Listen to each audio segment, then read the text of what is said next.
Vous nous parlez de Willy Schramm. On est en ligne avec son conseiller politique Thierry Coste, qui est aussi une des fortes têtes qu'on entend régulièrement sur RMC. Bonjour Thierry Coste. Bonjour. Alors vous venez d'entendre Mathieu Orphelin dire du mal de votre patron ?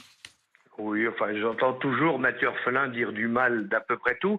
Il est d'ailleurs régulièrement en contradiction avec son propre patron, mais ça, il a l'habitude, puisque même Yannick Jadot dit qu'il ne faut pas toucher à l'âge, puisqu'ils demandent, eux, le vote à 16 ans. Donc, la responsabilité pénale, la responsabilité des gens, c'est le faux débat. Je crois que le problème de Mathieu Orphelin, mais comme des écolos en général, c'est qu'ils n'ont pas bien conscience de la réalité. La réalité, c'est que ce drame est une catastrophe en termes d'image, mais hélas, il est sans doute lié à une faute grave de comportement.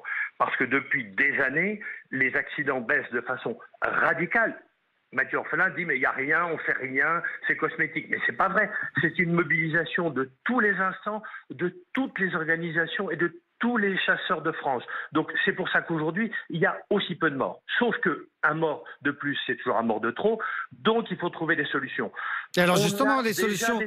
Mais elles existent, les solutions. Qu'est-ce que vous pensez de ma solution de compromis, Monsieur Coste ? Écoutez, la solution de compromis pour quelqu'un qui rêve l'interdiction de la chasse tout court me fait toujours sourire. Il y a des endroits dans les forêts domaniales où la chasse est interdite le dimanche. Et pourquoi ? Parce qu'il y a trop de monde dans les forêts. Mais au fin fond du Cantal, au fin fond de la Lozère, les mêmes forêts domaniales, il faut qu'elles soient ouvertes. Les chasseurs chassent sur des propriétés privées. Lorsqu'ils chassent dans les terrains communaux, il faut voir, lorsqu'il y a des sentiers de randonnée en montagne, c'était le cas, hein. C'était le cas, Thierry Coste, dans le Cantal. Oui, mais la randonneuse était sur un sentier balisé. Oui, alors le problème, c'est normalement, on doit avoir des panneaux sur tous les chemins qui signalent qu'il y a une chasse. Donc et alors ça, on fait quoi quand on se promène ? On fait quoi quand on se promène et qu'on voit un panneau ? On est obligé de faire demi-tour ? Non, on n'est pas du tout obligé de faire demi-tour. Il y a une succession, sans doute, de fautes graves. Mais je vous rappelle qu'on est dans l'exceptionnel. Soyons clairs. Mais s'il y a d'autres fautes, nous, on n'a pas de tabou. On organise aujourd'hui une réunion avec toutes les associations de loisirs de nature pour débattre du sujet, analyser l'enquête de gendarmerie et voir ce que l'on doit faire en plus. On a déjà fait énormément d'efforts. Désolé, les Verts rêvent de l'interdiction de la chasse le week-end et les jours fériés. Mais vous imaginez juste que dans 9 cas sur 10, les chasseurs se tuent entre eux. Donc ça veut dire qu'ils n'en ont rien à faire qu'on se tue entre nous, c'est parce qu'on tue quelqu'un d'autre. Alors on laisse Mathieu Orphelin vous répondre, Thierry Coste. Non, mais je crois, Monsieur Coste, il faut avancer.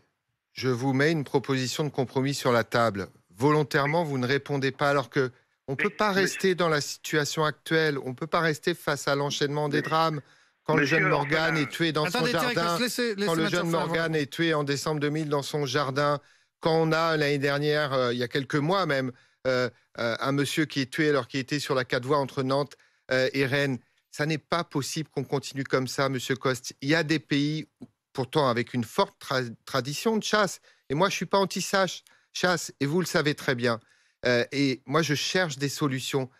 Je crois qu'au fond de vous, il faut que vous réalisiez qu'on ne peut pas en rester là. Et donc, il faut que vous fassiez un pas. Il faut que vous fassiez un pas. Pourquoi pas, le week-end, on se partage, la chasse avant 11h et l'accès libre à la nature après 11h. Ce serait une solution raisonnable.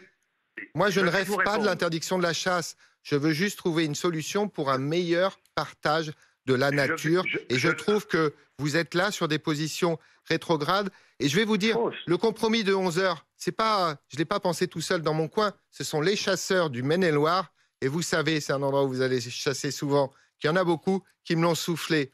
Donc bougez, écoutez aussi vos troupes. Monsieur Orphelin, vous vous trompez juste que cette proposition n'est pas la vôtre. Elle a été faite depuis fort longtemps dans un certain nombre de sociétés de chasse où on chasse jusqu'à 14h. On ne chasse qu'une seule fois le matin. Ah, ça commence à bouger, Monsieur Coste, c'est bien. C'est bien, c'est bien. Sauf que vous ne savez pas ça. Vous l'ignorez sans doute parce que... Non mais arrêtez, je le savais, mais surtout je viens de vous dire que ça venait des chasseurs. Donc bougez avec vos troupes. On le pratique déjà dans un certain nombre d'endroits, et c'est tant mieux d'ailleurs, mais à condition qu'on s'adapte aux points locaux. Il y a des endroits où il n'y a pas de fréquentation, il y a des endroits où il y a des fréquentations, il y a même des endroits où on ne chasse pas parce qu'il y a des sentiers de grande randonnée à tel endroit. Je vous rappelle quand même que 7 mois par an, on ne chasse pas du tout, soyons réalistes.